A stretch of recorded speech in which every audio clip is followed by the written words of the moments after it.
PDF के लिए Telegram join करें। डिक्टेशन स्टार्ट होगा 5 सेकंड के बाद।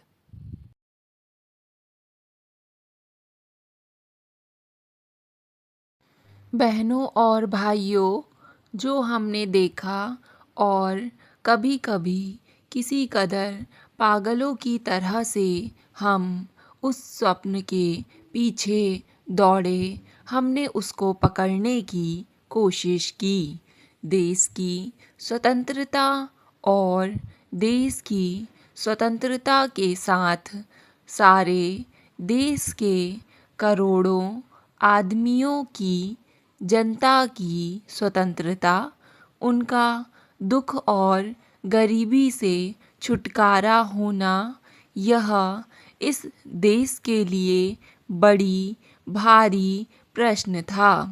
खैर, हमने देश को राजनीतिक रूप से स्वतंत्र किया, लेकिन एक बड़ा भारी प्रश्न और बाकी रह गया कि सारी जनता उस स्वतंत्रता से पूरी तौर से लाभ उठाए।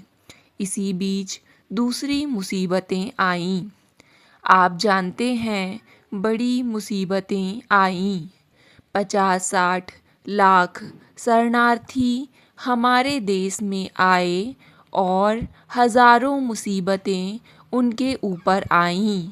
ये बड़े बड़े प्रश्न सामने आए। हमने कैसे उनका सामना किया, वह आप जानते हैं।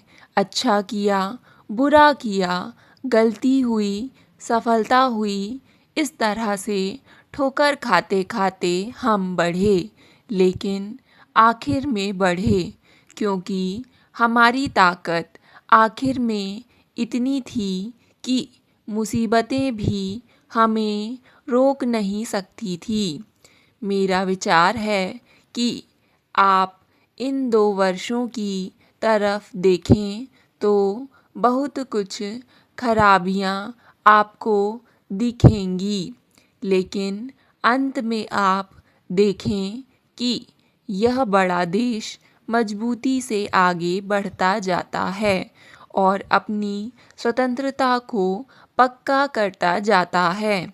और बावजूद हज़ार कमज़ोरियों के, हज़ार गलतियों के, फिर भी जो असली इसकी ताकत है, जो अपने पर भरोसा है, वह इसको आगे खींचता जाता है। क्या ताकत थी हमारी जिसने हमें इस स्वतंत्रता की तरफ खींचा और हमें स्वतंत्रता दिलाई? किस पर हमने भरोसा किया था उस ज़माने में जब हम एक बड़े साम्राज्य के खिलाफ खड़े हुए थे? हमने किसी और देश की तरफ नहीं देखा था कि वह हमारी सहायता करें, और हमने हथियारों की तरफ भी नहीं देखा था। हमने अपने ऊपर भरोसा किया, अपने दिल की ताकत पर, अपनी हिम्मत पर भरोसा करके, अपने एक बड़े नेता पर भरोसा करके, और आखिर में हिंदुस्तान के ऊपर, भारत पर भरोसा करके हम आगे बढ़े थे। हम आगे बढ़े और हमने एक बड़ी ताकत का सामना किया, उसको गिराया और चित किया।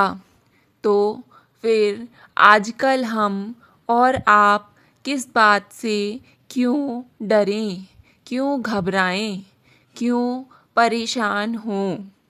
माना कि हमारे सामने प्रश्न हैं, आर्थिक प्रश्न हैं, बड़े बड़े प्रश्न हैं, लेकिन हमें इन्हें धैर्य से हल करना है। महोदय, सर्वप्रथम मैं सम्माननीय वरिष्ठ सदस्य को एक महत्वपूर्ण विषय उठाने के लिए धन्यवाद देना चाहूँगा, और साथ ही उन सब माननीय सदस्यों को भी धन्यवाद देना चाहूँगा जिन्होंने इस चर्चा में भाग लिया और महत्वपूर्ण सुझाव दिए। लेकिन सबसे पहले मैं यह कहूँगा कि संस्कृत और कंप्यूटर के प्रश्न की अपेक्षा इस विषय पर अधिक व्यापक चर्चा हुई है।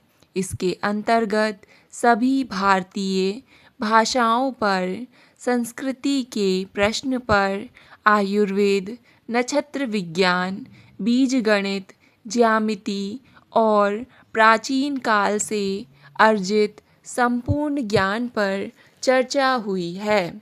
और मैं यह कहना चाहूँगा कि इस प्रकार की चर्चा पर ना सिर्फ विज्ञान और प्रौद्योगिकी मंत्रालय या इलेक्ट्रॉनिक्स विभाग द्वारा, बल्कि शिक्षा, स्वास्थ्य तथा अन्य क्षेत्रों द्वारा भी विचार किया जाना चाहिए। अब मैं यह कहना चाहूँगा कि तारांकित प्रश्न जिसका उत्तर मैंने दिया है और विशेष रूप से जिसमें संस्कृत और कंप्यूटर के उपयोग पर चर्चा की गई है के कारण यह चर्चा शुरू हुई, और इसलिए इस अवसर पर पूरक प्रश्नों का जो उत्तर मैंने दिया है उसका एक बड़ा भाग इस प्रश्न विशेष से संबंधित है, और मैं इस विषय से ही शुरुआत करना चाहूँगा। सर्वप्रथम हमें यह बात स्वीकार करनी चाहिए है कि हमारे यहाँ अनेक भाषाएं हैं, और वर्षों से जिस प्रकार से भाषाएं सिखलाई जा रही हैं उसे नई प्रौद्योगिकी से लाभ पहुंचता है।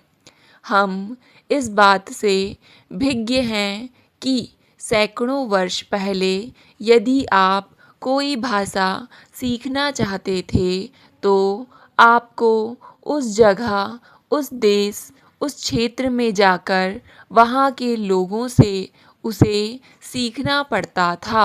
आप उस भाषा को कक्षाओं में सीखते थे, लेकिन आज आप प्रक्रियाओं के अनुक्रमण द्वारा, जिसमें पहले ग्रामोफोन रिकॉर्ड सम्मिलित था, फिर कैसेट वीडियो आदि द्वारा आप स्वयं उस प्रकार का वातावरण बना सकते हैं, और इस प्रकार न केवल शब्दों और व्याकरण के संदर्भ में बल्कि आप उस व्यक्ति के समान वह भाषा सीख सकते हैं जिसकी वह मातृभाषा है। इसलिए इस संदर्भ में शिक्षा संबंधी तकनीकों में विकास हुआ है। इसी अर्थ में मैंने पहले किए गए प्रश्न और उसके उत्तर में संस्कृत सीखने और पढ़ाने में कंप्यूटर के उपयोग का उल्लेख किया था। यह पहली बात है जो मैं कहना चाहता हूँ। इस संदर्भ में मैं पहले ही विस्तार पूर्वक बता चुका हूँ, अतः मैं फिर से इसकी चर्चा नहीं करूँगा। महोदय, अब मैं दूसरे पहलू की चर्चा करना चाहूँगा जो कि कुछ भिन्न है, और वह माननीय सदस्य द्वारा सामान्य रूप से सूचना प्रौद्योगिकी और विशेष रूप से कंप्यूटरों के उपयोग से संबंधित विषय के संदर्भ में है। उन्होंने एक बहुत ही महत्वपूर्ण बात का उल्लेख किया था कि उदाहरण के लिए यदि कंप्यूटरों को सिर्फ अंग्रेजी भाषा के इनपुटों और आउटपुटों से ही संचालित किया जा सकता है तो देश में इसका इस्तेमाल बहुत सीमित हो जाता है। सिर्फ वे लोग ही इसका इस्तेमाल कर सकते हैं जो अंग्रेजी जानते हैं और देश के अधिकांश लोग अंग्रेजी नहीं जानने वाले हैं। उन्होंने यह प्रश्न किया था कि सूचना प्रौद्योगिकी के उपकरणों जैसे कंप्यूटर आदि को हमारे संविधान में प्रस्तावित सभी भाषाओं के अधिकतम लोगों को उपलब्ध कराकर किस प्रकार सूचना प्रौद्योगिकी को और अधिक लाभकारी बनाया जा सकता है, और यह हमारे कार्य का दूसरा पहलू है। अब तक जैसा कि माननीय सदस्य जानते हैं, इस देश में कंप्यूटर के उपयोग में अंग्रेजी के कीबोर्ड का उपयोग होता है, जिसका अर्थ है कि आपको अंग्रेजी भाषा का ज्ञान होना आवश्यक है। आपको अंग्रेजी वर्णमाला का ज्ञान होना चाहिए। स्टॉप। डिक्टेशन पसंद आए तो वीडियो को लाइक तथा चैनल को सब्सक्राइब ज़रूर करें।